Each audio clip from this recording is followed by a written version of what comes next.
नमस्कार। रेडियो हिंदुस्तान में आपका स्वागत है और मैं हूं आपके साथ पारिजात। संसार धर्म में आज विषय है, क्या पुतिन के पास वापसी का रास्ता नहीं बचा। दुनिया में शायद ही कोई सड़क ऐसी बनी होगी जिसमें यू टर्न ना हो, पर ज़िंदगी की सड़क में अक्सर ऐसा क्यों होता है कि कभी कभी चलते चलते यू टर्न नज़र ही नहीं आता, क्योंकि अक्सर यू टर्न बना ही नहीं होता है ज़िंदगी की सड़क पर। रूस ने किया है यूक्रेन पर हमला, परंतु इसे कहा जा रहा है रूस यूक्रेन युद्ध। पहले रूस ने यूक्रेन पर जंग थोपी, उसके बाद यूक्रेन ने जंग पूरी तरह से ओढ़ ली। यूक्रेन ने जंग पूरी तरह से अपने ऊपर ओढ़ ली। अब मामला एक दोराहे की तरफ बढ़ रहा है, जबकि रूस यू टर्न ढूंढ रहा है। इस सड़क पर नज़दीक में एक मोड़ आ तो रहा है, पर वो रास्ता वापसी का रास्ता नहीं है। वो एक टी पॉइंट है जहाँ दो तरफा विकल्प मौजूद है, पर ये विकल्प बहुत मुश्किल है। इस दोराहे का एक रास्ता तो जाता है विश्व युद्ध की तरफ और दूसरा रास्ता जाता है बिना शर्त युद्ध विराम की ओर। बिना शर्त युद्ध विराम ऊपर से तो दिखता है कि यू टर्न का विकल्प है, किंतु रूस के नज़रिए से यह ठीक नहीं है। रूस के लिए युद्ध विराम तो ठीक है, पर बिना शर्त जब समझौता होता है तो उसे दिखाई दे रहा है कि यह संघर्ष विराम उस पर थोपा गया है। दूसरा अर्थ रूस के नज़रिए से यहाँ ये भी निकलता है कि समस्या के लिए मूल रूप से वही जिम्मेदार सिद्ध हो रहा है और इसलिए ही उस पर बिना शर्त समझौता लागू किया गया है और उसे वो स्वीकार करना पड़ा है। ऐसे में जहां ये युद्ध विराम रूस के लिए राहत की एक सांस है, वहीं समानांतर रूप से ये आने वाला तो रहा रूस के लिए एक मुश्किल धर्म संकट पैदा करने वाला है। देखा जाए तो रूस और यूक्रेन का संघर्ष 3 स्तरों पर चल रहा है। ज़मीनी स्तर पर रूसी सेना बनाम यूक्रेनी सेना चल रहा है। विश्व स्तर पर रूस बनाम अमेरिका, यूरोप और नाटो का संघर्ष चल रहा है और व्यापारिक स्तर पर रूस बनाम अमेरिका और मध्य पूर्व के तेली देशों के बीच मल्ल युद्ध हो रहा है। मानना पड़ेगा कि ये रूस का ही जिगरा है कि एक साथ तीन मोर्चों पर जंग लड़ रहा है। ऐसा नहीं है कि ये एक तरफा युद्ध है, अर्थात रूस की तरफ से यूक्रेन पर थोपा गया युद्ध। यूक्रेन को अच्छी तरह पता था कि जिस मुद्दे पर दोनों देशों में आज खूनी जंग चल रही है, उस मुद्दे की सड़क पर रूस के लिए कोई यू टर्न नहीं है। जेलेंस्की की गलतफहमी ने भी युद्ध को हवा दी, जो युद्ध शुरू होने के एक हफ्ते के भीतर ही उसकी गलतफहमी दूर भी हो गई। उसे लगता था कि वो युद्ध में अकेला नहीं है, फिर पता चला कि युद्ध में तो वो ही अकेला है। सच तो यही है कि युद्ध में यूक्रेन अकेला ही है। सबसे बड़ा सच ये है कि युद्ध की बर्बादी की सड़क पर भी यूक्रेन अकेला ही खड़ा है और उसे बर्बाद करने वाला तूफान आज की तारीख में सिर्फ उसको बर्बाद किए जा रहा है। शायद जेलेंस्की को लग रहा है कि वो विश्व में अपनी एक अलग देशभक्त और बहादुर पहचान बना सकेंगे और अपने देश में एक युद्ध नायक बनकर उभरेंगे और शायद अब आजीवन यूक्रेन पर जेलेंस्की का ही राज रहेगा। ऐसा सिर्फ जेलेंस्की सोच रहे हो सकते हैं। उन्होंने ना आज अपने देश के नागरिकों से यह पूछा है कि वे युद्ध चाहते हैं या शांति। न उन्होंने ये सवाल तब किया था जब उन्होंने युद्ध की शुरुआत की थी, और अधिक दुर्भाग्यपूर्ण स्थिति तब होगी जब युद्ध के खात्मे के बाद बर्बादी के मलबे पर बैठे हुए जेलेंस्की को इस सवाल का जवाब देने के लिए कोई नहीं मिलेगा।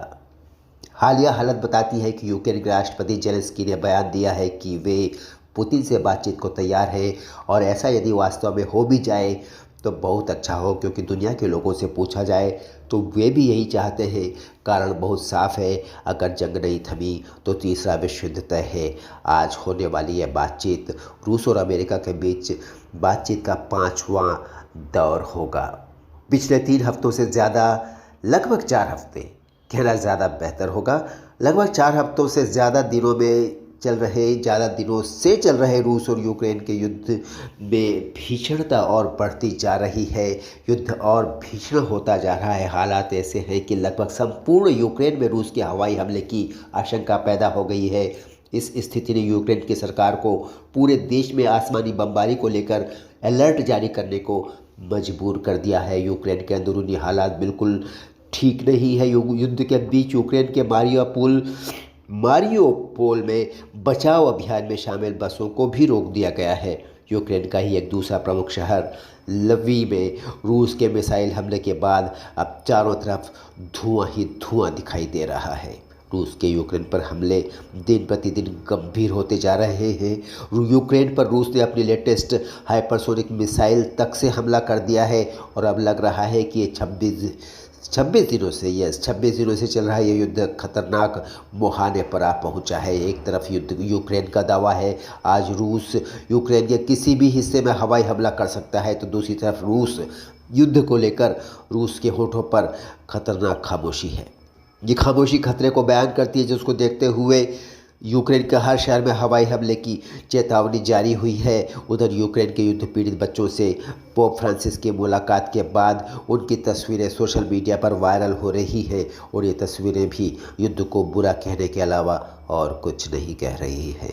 कुछ राष्ट्रों के लिए युद्ध विराम रूस की अप्रत्यक्ष पराजय का संकेत मानी जा सकती है। विश्व के सामने क्या ये थूक कर चाटने जैसी स्थिति हो सकती है पुतिन के लिए? हो सकता है पुतिन ने अपनी कड़क वैश्विक छवि के मद्देनज़र ये सोचा हो, पर यदि पुतिन वास्तविकता को अपनी वास्तविकता की आंखों से देखे तो उनको साफ नज़र आ जाएगा कि युद्ध आगे खींचना उनकी 3 तरफा पराजय को जन्म दे सकता है। पहली तो ये कि फिर उनके द्वारा यूक्रेन और उनके मित्रों के लिए निर्विकल्प स्थिति पैदा हो जाएगी, अर्थात भौतिक तौर पर सभी जंग के मैदान में उतर जाएंगे रूस के खिलाफ, जो कि विश्व युद्ध को न्योता देगा। दूसरी पराजय की स्थिति जो दिन प्रतिदिन बड़ी होती जा रही है वो जंग से हो रहे खर्चे से पैदा हुई रूस की गिरती हुई अर्थव्यवस्था है। तीसरी स्थिति इसका विस्तारित रूप है, अर्थात आने वाले समय में विश्व के प्रमुख देशों से लगे प्रतिबंध रूस के लिए कितने आर्थिक क्षति तय को पैदा करेंगे, कितनी आर्थिक क्षति तय करेंगे, इसको तो अभी तय करना भी संभव नहीं है। दुनिया मुंह खोलकर देख रही है। एक पक्ष दूसरे पक्ष पर हमला करके उसको पीट रहा है, दूसरा पक्ष हड्डियां तुड़वाने को तैयार है पर हार मानने को तैयार नहीं है। तीसरा पक्ष दूर से खड़े होकर पीटने वाले पक्ष को धमकियां दे रहा है और चौथा पक्ष बची हुई दुनिया है, जिसकी आंखें भी उतनी ही खुली हुई है जितना उसका मुंह, पर उसके हाथ बंधे हुए हैं।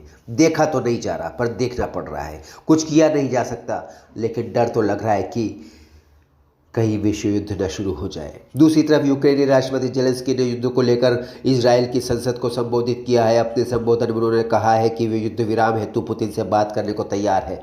उन्होंने ये चेतावनी भी दी है कि अगर बातचीत के प्रयास विफल रहे तो एक नया विश्व युद्ध शुरू हो सकता है। इस बात से जाहिर है कि उन्हें लग रहा है कि बातचीत नाकाम होगी और उनके इस बयान के अंदर एक धमकी भी छिपी हुई है रूस के लिए, जो उन्हें नहीं देनी चाहिए थी अगर वो वास्तव में चाहते हैं कि बातचीत के प्रयास सफल हो जाए। वैसे वो चाहते तो हैं, लेकिन बेवकूफ़ियाँ लगातार कर रहे हैं। जेलेंस्की आज भी अभिमान से कह रहे हैं कि हमारा देश, हमारी ज़मीन हमारे लिए सोना है, जबकि उनके जिद के कारण उनके देश की ज़मीन में आज मलबे का ढेर लगातार बड़ा होता चला जा रहा है। यूक्रेनी राष्ट्रपति का दफ्तर भी ट्वीट कर रहा है। उसके ट्वीट को आप देखें तो आप भावुक हो जाएंगे। इस ट्वीट में कहा गया है कि देश हमारा बहुत बड़ा नहीं है, हमारे पास परमाणु हथियार भी नहीं है, दुनिया को देने के लिए हमारे पास तेल और गैस भी नहीं है, पर हमारे पास हमारे अपने लोग हैं, हमारी अपनी ज़मीनें हैं, हमारे अपने लोग और हमारी ज़मीन ही हमारे लिए सोना है। फिर मिलता हूँ आपसे कि इसी तरह के किसी महत्वपूर्ण विषय पर बातचीत के लिए।